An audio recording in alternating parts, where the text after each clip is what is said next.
Imaginez la scène une seconde. Il fait nuit noire au-dessus des montagnes escarpées de l'Iran. L'air est glacial, saturé par l'odeur âcre du kérosène et de la fumée. Dans le ciel, un hélicoptère Pavehawk américain, un monstre d'acier conçu pour survivre aux pires enfers sur Terre, est soudainement englouti par une boule de feu aveuglante. Des dizaines de leurres thermiques sont recrachées dans l'obscurité comme des feux d'artifice désespérés, mais c'est trop tard. Le mastodonte s'écrase dans un fracas assourdissant, emportant avec lui les pilotes et l'unité des forces spéciales qui se trouvaient à bord. Au sol, c'est le chaos absolu.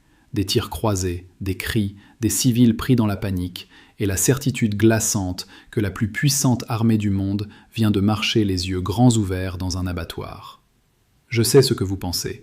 Vous vous dites que c'est le scénario du prochain film hollywoodien à gros budget. Honnêtement, même moi j'ai du mal à y croire quand je revois les images. Mais ce que je viens de vous décrire n'a rien d'une fiction. C'est la réalité terrifiante d'une opération de sauvetage qui a complètement déraillé ces dernières heures. Une mission qui devait être une frappe chirurgicale, un exploit militaire dont les politiciens américains auraient pu se vanter pendant des décennies, et qui s'est transformée en un cauchemar sanglant, en un bourbier géopolitique où les pertes s'accumulent des deux côtés. On nous parle d'un pilote sauvé, mais les agences de presse doivent faire marche arrière toutes les 10 minutes. Les avions de transport sont détruits par leurs propres forces pour éviter qu'ils ne tombent aux mains de l'ennemi. L'information est verrouillée, manipulée, tordue dans tous les sens. Alors, que s'est-il réellement passé dans l'ombre de ces montagnes iraniennes ? Comment les États-Unis ont-ils pu se faire piéger de cette manière ?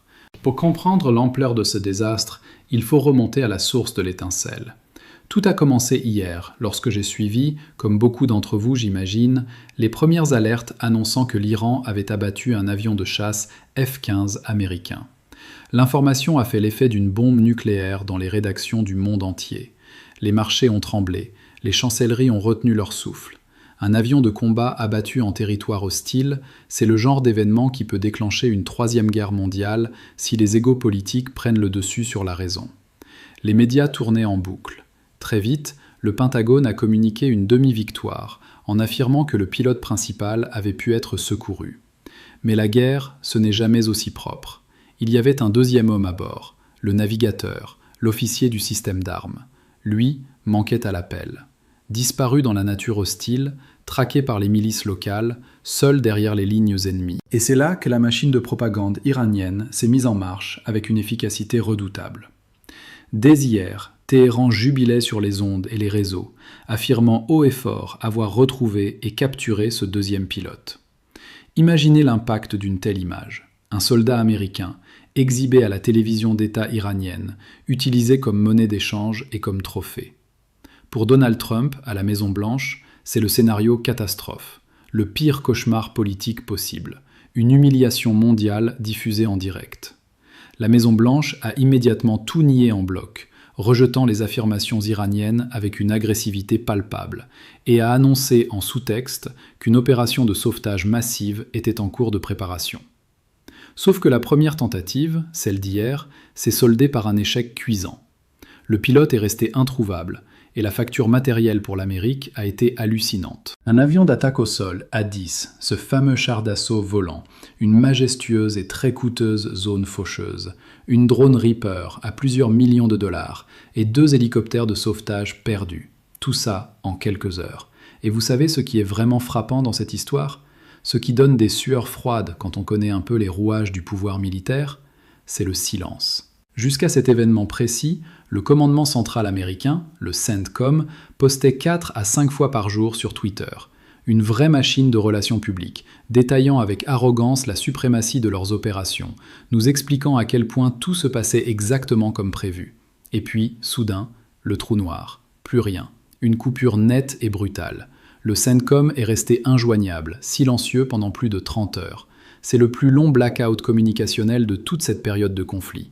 30 heures de vide, de spéculation, d'angoisse silencieuse. Ce silence, il a commencé à la seconde exacte où le F-15 a touché le sol iranien. Dans ce milieu, quand la machine de guerre arrête de parler, c'est parce que des décisions d'une gravité absolue sont en train d'être prises dans des pièces sécurisées, ou parce que des corps sont en train d'être sortis des décombres. Souvent, ce sont les deux en même temps. Ajoutez à cela un détail troublant. Hier midi, la Maison-Blanche a brusquement annoncé l'annulation pure et simple de tous les rendez-vous de Donald Trump. Plus aucune apparition publique. L'agenda présidentiel rayé d'un trait de plume. Immédiatement, la rumeur publique s'est emballée. Les réseaux sociaux se sont enflammés de théories affirmant que le président avait eu un malaise, qu'il avait été transporté d'urgence à l'hôpital de Walter Reed. Mais c'était faux. La réalité était bien plus sombre et bien plus tendue. Le commandant en chef s'était enfermé, barricadé dans la Situation Room. Il avait effacé son emploi du temps pour se concentrer à 100% sur la vie de ce pilote, sur la réputation de son armée et, soyons honnêtes, sur sa propre survie politique. La tension devait être à couper au couteau. Mais pourquoi un dirigeant choisirait-il de s'enfermer dans un tel mutisme, laissant le monde entier imaginer le pire ? C'est fascinant de voir à quel point le silence est souvent l'arme la plus lourde dans l'arsenal du pouvoir. Nous vivons dans une époque où l'information est une drogue constante, où l'on s'attend à ce que nos dirigeants nous nourrissent de certitudes à chaque seconde. Mais quand la crise frappe, la vraie crise, celle qui sent la poudre et le sang, le pouvoir se rétracte. Il se cache. Ce silence absolu, ce refus de communiquer, c'est le reflet de notre propre vulnérabilité. Cela nous rappelle que peu importe à quel point nous croyons comprendre le monde à travers nos écrans, les véritables décisions qui façonnent notre histoire se prennent dans l'ombre, loin de nos regards. Dans nos propres vies, nous avons souvent peur du silence. Nous le remplissons avec du bruit, des justifications, des mots inutiles. Mais la stratégie du pouvoir nous enseigne une leçon troublante. Celui qui maîtrise le silence maîtrise l'attention. Ne pas parler, c'est forcer l'adversaire, et le public, à révéler ses propres peurs. C'est un jeu psychologique cruel, mais redoutablement efficace. Et l'attente a fini par se briser. Hier, juste avant minuit, l'information est tombée. Une étincelle dans les ténèbres. Le deuxième pilote avait été localisé. Imaginez la scène pour cet homme. Il a dû survivre au crash, s'extraire de l'épave fumante de son chasseur et ramper dans un environnement totalement hostile. Selon les rapports, il avait réussi à se terrer dans une petite maison abandonnée. Il a attendu. Il a fait preuve d'une discipline mentale inimaginable, écoutant probablement les patrouilles ennemies le chercher, sentant l'odeur de la poussière et la peur au fond de sa gorge. Il a attendu que la nuit tombe pour que l'avantage technologique américain, la vision nocturne, puisse faire la différence. Dans l'obscurité totale, il a pris le risque ultime. Il a activé sa balise de détresse, son transpondeur. Un cri électronique jeté dans la nuit noire. Immédiatement, les satellites et les avions espions de l'armée américaine l'ont capté. Ils avaient sa position exacte. Mais dans cette guerre électronique, rien n'est à sens unique. Les Iraniens l'ont capté aussi. Le signal était clair pour tout le monde. Dès lors, le monde a basculé dans un compte à rebours macabre. Une course contre la montre effrénée entre les forces d'élite américaines tombant du ciel et les troupes iraniennes convergeant au sol. C'était le moment de vérité. Les bulletins d'alerte ont commencé à tomber sur nos écrans, urgents, clignotants en rouge. Des parachutistes de l'US Air Force, les fameux pararescumants, étaient en train de mener une infiltration au cœur de l'Iran. Les rapports indiquaient que des hélicoptères Pave Hawk tournaient comme des prédateurs au-dessus des provinces montagneuses, tandis que des combats au sol d'une violence inouïe éclataient. Il faut bien visualiser la topographie de l'Iran. Ce n'est pas un terrain de jeu. C'est une immense forteresse naturelle, une chaîne de montagnes redoutables où les vents cisaillants et l'altitude transforment chaque vol en hélicoptère en roulette russe. Se poser là-bas, c'est presque un suicide. Les Américains ont donc dû larguer leurs parachutistes dans le vide, les envoyant se frayer un chemin dans la roche et la poussière pour atteindre le pilote, avec l'espoir de sécuriser une zone d'extraction viable. Mais le plan a volé en éclats presque instantanément. À peine leurs bottes avaient-elles touché le sol que les unités américaines ont été repérées. L'infiltration furtive s'est transformée en un affrontement direct. Les tirs ont déchiré la nuit. Étaient-ce les gardiens de la révolution iraniens, des milices locales, des guerriers de tribus armés de Kalachnikov ? À ce stade, c'est le brouillard total de la guerre, l'incertitude absolue. Ce qui est sûr, c'est que les Iraniens ont immédiatement hurlé dans leur radio pour demander des renforts, ameutant toute la région. Et là, l'opération a glissé de la simple mission de sauvetage au chaos pur et simple. Des alertes terrifiantes ont commencé à émerger. Des rapports non confirmés parlaient de milliers de civils, d'habitants des villages voisins, de membres de tribus locales marchant en masse vers les zones d'affrontement dans le sud-ouest de l'Iran. un mouvement de foule massif en pleine zone de tir. La situation est devenue tellement illisible, tellement frénétique et hors de contrôle que les troupes américaines, encerclées, terrifiées, prises au piège dans un pays étranger sans aucune ligne de front claire, auraient commencé à tirer sur tout ce qui bougeait. Une paranoïa meurtrière. Le résultat ? Un carnage, un massacre gigantesque rapporté par plusieurs sources. Les récits parlent de foules de curieux Iraniens, d'hommes, de femmes peut-être, affluant vers un village près de Kodant, simplement pour voir ce fameux pilote américain abattu qui s'était barricadé. Ils ont été accueillis par l'enfer venant du ciel. Les forces aériennes américaines ont déclenché des frappes impitoyables sur la zone. Les hôpitaux de la région ont été inondés de civils ensanglantés, des familles entières fauchées par l'acier et le feu. C'est ça, la vraie nature du combat moderne. C'est hideux. C'est la brutalité du monde réel qui explose à la figure de ceux qui pensaient assister à un simple événement télévisé. Mais est-ce vraiment un simple accident, ou bien y a-t-il une logique plus perverse derrière cet enchaînement d'horreurs ? Cette scène de chaos nous confronte à l'une des réalités les plus sombres de la nature humaine et des systèmes de pouvoir. Quand la survie est en jeu, que ce soit celle d'un soldat encerclé ou celle d'un politicien cherchant à éviter une humiliation publique, la moralité s'évapore instantanément. Les règles d'engagement, les traités internationaux, la valeur de la vie humaine civile, tout cela devient du papier mouillé face à la nécessité absolue de l'emporter. Nous jugeons souvent ces événements de loin, confortablement installés dans nos principes. Mais la vérité dérangeante, c'est que la structure même du pouvoir exige parfois le sacrifice de l'innocence pour protéger une image de force. Dans notre quotidien, à une échelle différente, nous voyons cette même mécanique à l'œuvre. Combien de fois des relations, des carrières ou des réputations ont-elles été détruites par des individus qui refusaient d'admettre une défaite ? L'ego, qu'il appartienne à un chef d'État ou à un collègue de bureau, est une bête féroce. Quand il est acculé, il ne fait pas de distinction entre l'adversaire légitime et le simple passant. Il frappe pour survivre. Et ce n'était que le début de l'horreur de cette nuit-là. Très vite, les blessés se sont transformés en cadavres. Une nouvelle alerte est tombée. Une vidéo est apparue en ligne, brute, non censurée, montrant la férocité des combats rapprochés entre les équipes de sauvetage de l'US Air Force et les milices Basij, ces paramilitaires liés aux gardiens de la Révolution. Les miliciens tentaient de prendre d'assaut la planque du pilote américain dans ce petit village reculé. Pour les contrer, pour sauver ce seul homme, la réponse américaine a été d'une brutalité mécanique.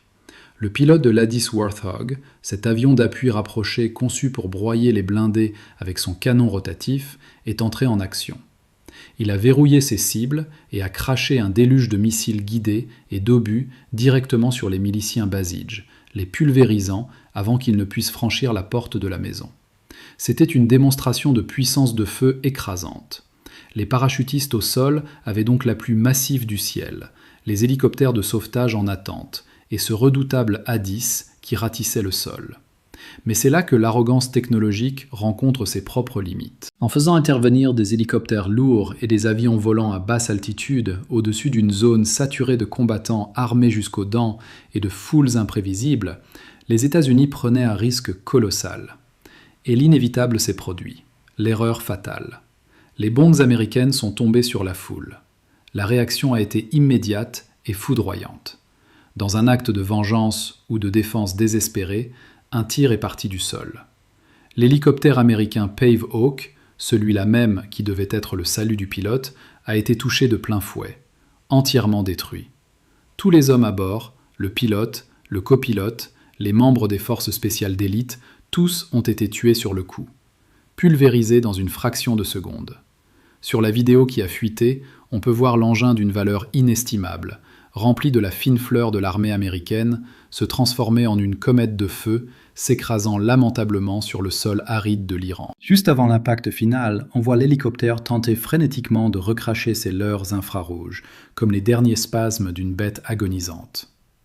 À l'heure où je vous parle, le gouvernement américain refuse toujours de confirmer ce désastre de manière officielle. Mais connaissant la propension des grandes puissances à maquiller la vérité pour ne pas admettre leur faiblesse, qui s'en étonnerait ? D'autant plus que les informations qui ont filtré ne s'arrêtent pas là. Les immenses avions de transport tactique américains, censés être hors de portée, ont apparemment été pris pour cible par des missiles sol-air.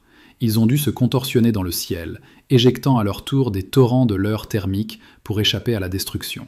Malgré toutes ces manœuvres désespérées, 2 de ces avions de transport massif ont été perdus.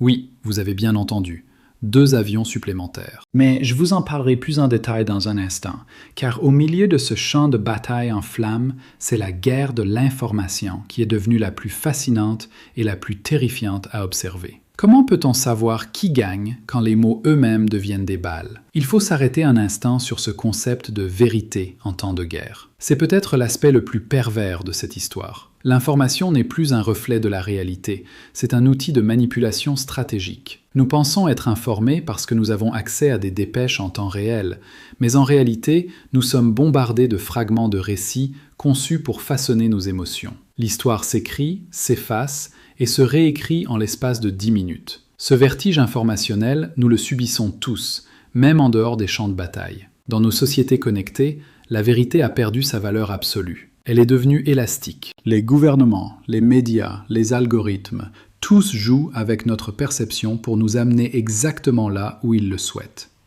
Quand un responsable nie une perte, il ne s'adresse pas aux familles des victimes.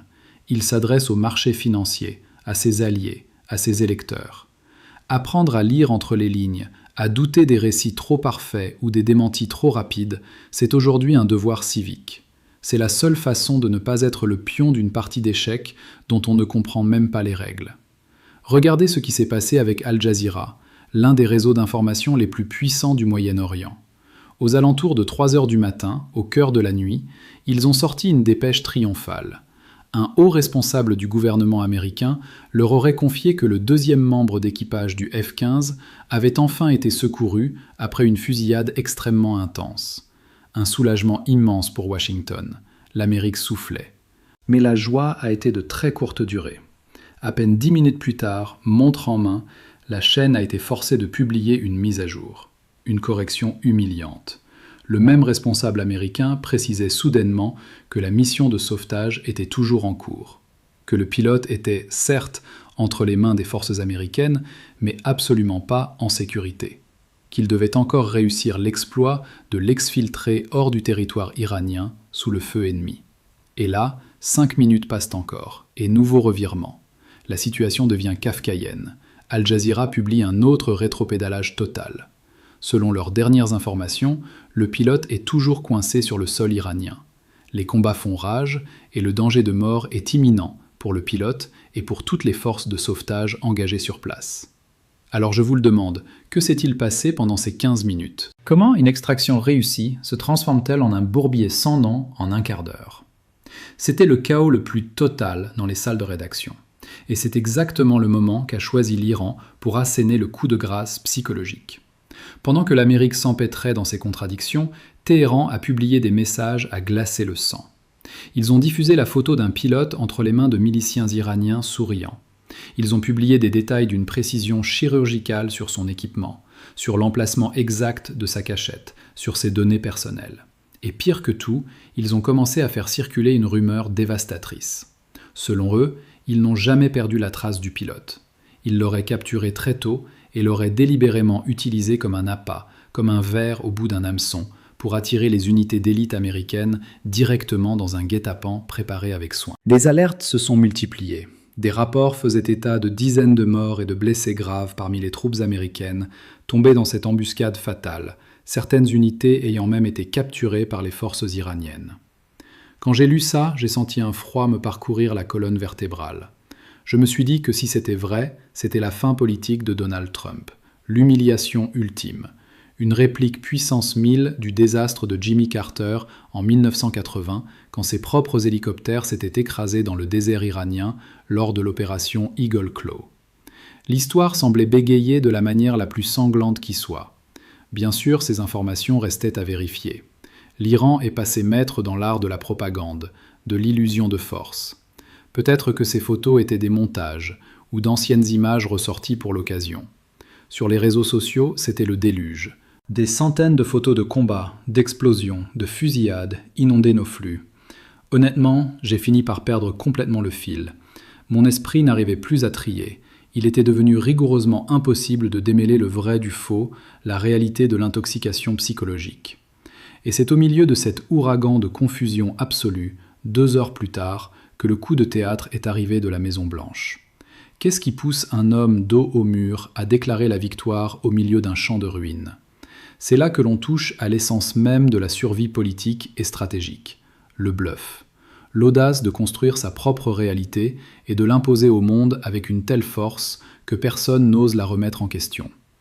En politique, comme dans la vie, la perception de la victoire est parfois plus importante que la victoire elle-même. Quand tout s'effondre autour de vous, l'instinct de leader n'est pas de faire le bilan des pertes, c'est de pointer du doigt le seul détail qui ressemble à un succès et de l'éclairer de tous les projecteurs. Cela demande une forme de cynisme glacial, une capacité à occulter volontairement la souffrance et l'échec pour préserver l'image d'invincibilité. Nous le voyons dans les entreprises, dans les relations de pouvoir, dans les discours publics. Avouer l'échec total, c'est offrir sa gorge à l'adversaire. Alors on crie victoire, on distribue les médailles et on enterre les morts en silence. Mais ce déni de réalité a un prix psychologique profond. À force de mentir pour préserver le système, la confiance fondamentale entre le leader et ceux qui le suivent se fracture de manière irrémédiable. Donald Trump a finalement pris la parole. Ou plutôt, il s'est emparé de son téléphone pour publier ce message retentissant. Nous l'avons. Mes chers compatriotes américains, ces dernières heures, l'armée de notre pays a mené l'une des missions de recherche et de sauvetage les plus audacieuses de toute l'histoire des États-Unis. Nous avons secouru l'un de nos officiers les plus exceptionnels, qui est également un colonel très respecté. Je suis infiniment heureux de vous annoncer qu'il est sain et sauf. Bam! Le message qui coupe l'herbe sous le pied à tout le monde. Selon le président, l'opération est un triomphe absolu.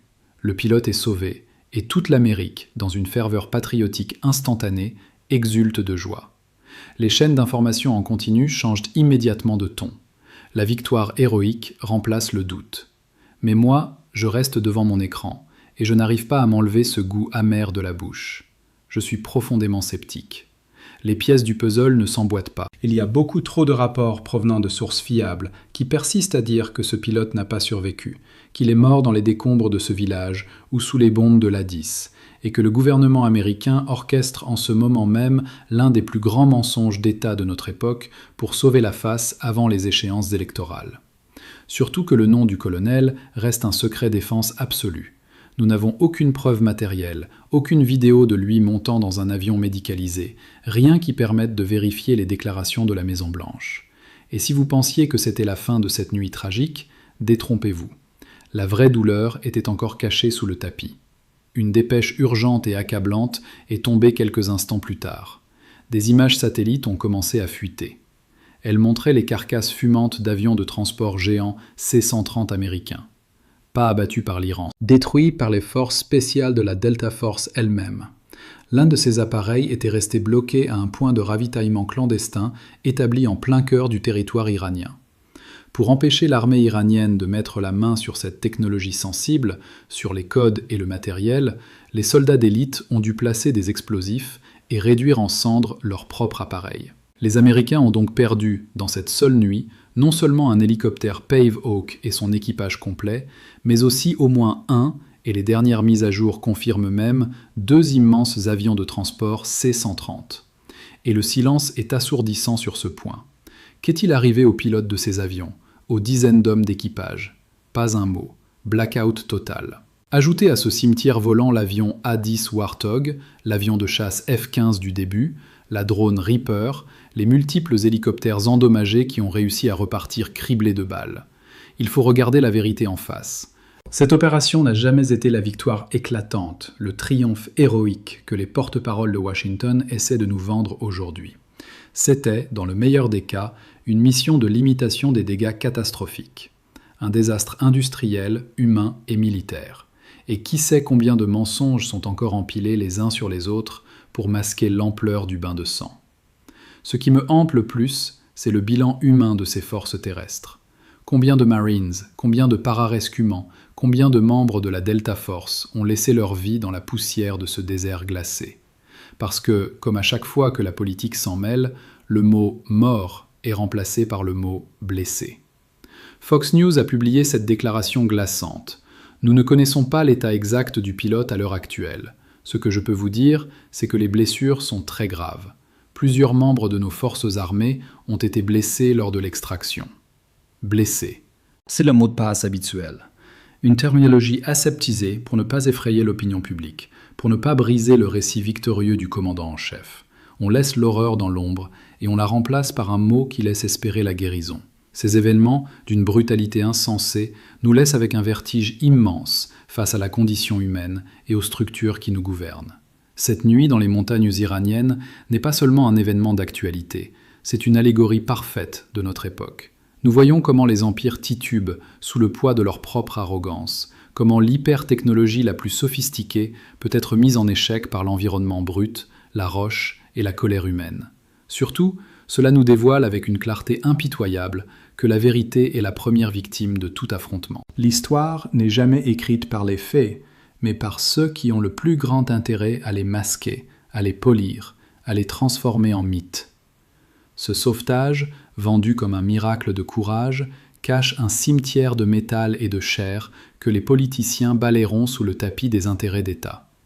Ce mensonge permanent, cette gestion de crise par le cynisme, nous pose une question existentielle. Si ceux qui détiennent les rênes du pouvoir sont prêts à sacrifier autant de vies, de ressources et la vérité elle-même pour maintenir une façade d'infaillibilité, comment pouvons-nous aborder les batailles de nos propres vies ? Peut-être la leçon ultime est-elle d'accepter de ne jamais prendre les récits officiels pour argent comptant, de toujours chercher la nuance dans le silence de l'autre, et de se rappeler que derrière chaque grande victoire annoncée par les puissants se cachent souvent les ombres de ceux qu'ils ont dû sacrifier pour y parvenir. La vérité finit toujours par refaire surface, même si, pour l'instant, elle repose au milieu des débris calcinés dans une plaine lointaine, balayée par les vents iraniens.